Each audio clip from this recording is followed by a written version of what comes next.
Hey everybody, this is my original Cooking with Intel episode 1 video that I made in September 2010. Has become so popular, I figure I gotta make another Cooking with Intel series. This will be episode 3. And this video will feature a socket 478 Celeron D 2.53 gig CPU. And that's a Prescott CPU. Now we're going to apply some water to the top of the CPU and then apply some power and see what we get. First I'm going to be frying some pepperoni on this CPU. So anyways, we're going to apply some of that water. I actually did tests beforehand to see how hot this one gets, and this CPU actually has a thermal cutoff built in, but there's a simple trick. Just unplug and plug back in the power supply and it'll keep on going. And this is the same motherboard that I featured in the original video.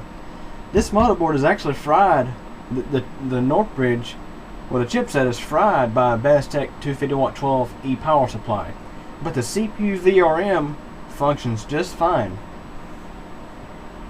And I got this board forced to come on using a jumper on the power supply. Green and black wires, that's your power supply on connection. So here we go.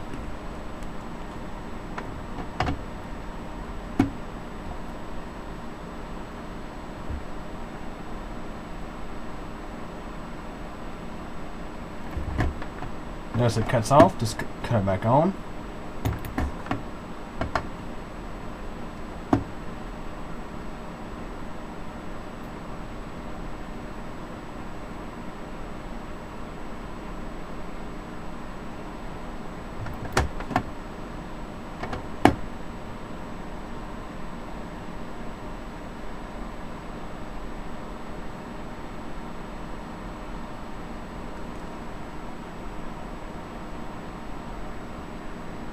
And there goes the water, so let's go ahead and apply some pepperoni.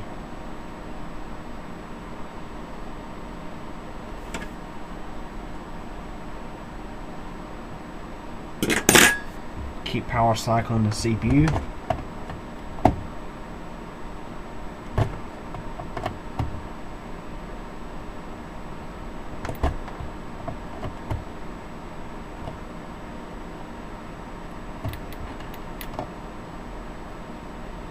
We can pretty much call the Celeron D a pulse cooker.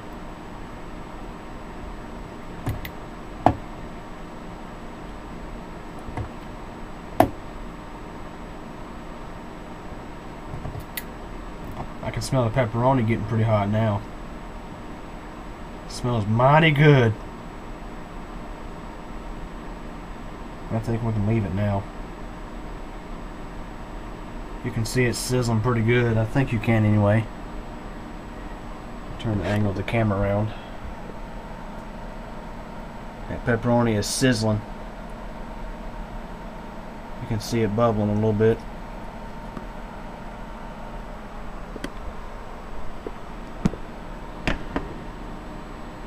Alrighty.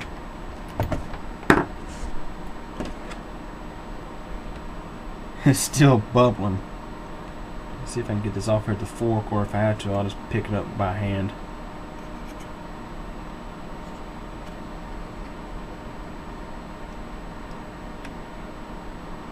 I'll just pick it up by hand.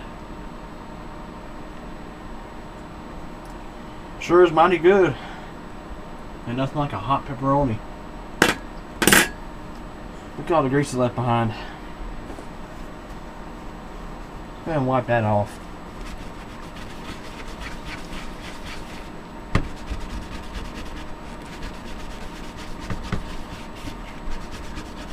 I would actually let the CPU burn off the grease, but I do kind of want to save it for, of course, not using it in a computer, but I got something else in plan.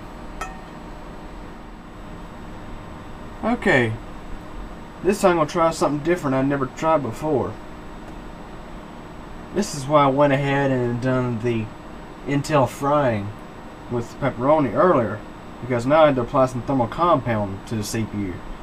And applied this, you can call it a redneck pot or whatever. It used to be a cat food can, but it's been washed numerous times and no longer has any trace of cat food left in it now. What I'm going to do is I'm going to see if this Celeron D processor can boil this water. And if it can boil it good, I might actually stick a couple of pasta noodles in there and see what it does. So let's go ahead and power it up. This will probably take a little while too.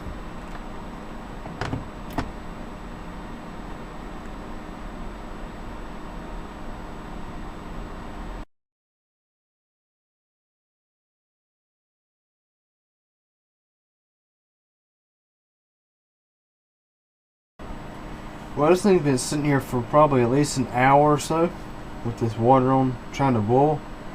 And I think this is as far as we're going to get. It's getting to where all the water on the bottom of the pan is actually starting to bubble a little bit, but I think that's as hot as this is going to get. I may retry this test on a hotter CPU, such as an old 775 Pentium 4. That'll be in a later video. So anyways, you got to see me fry some pepperoni on the Celeron D CPU. So this concludes Cooking with Intel episode 3. And feel free to watch the original episode or the second one, which I'll provide links in the description box. So anyways, any questions or comments, feel free to ask, and thanks for watching.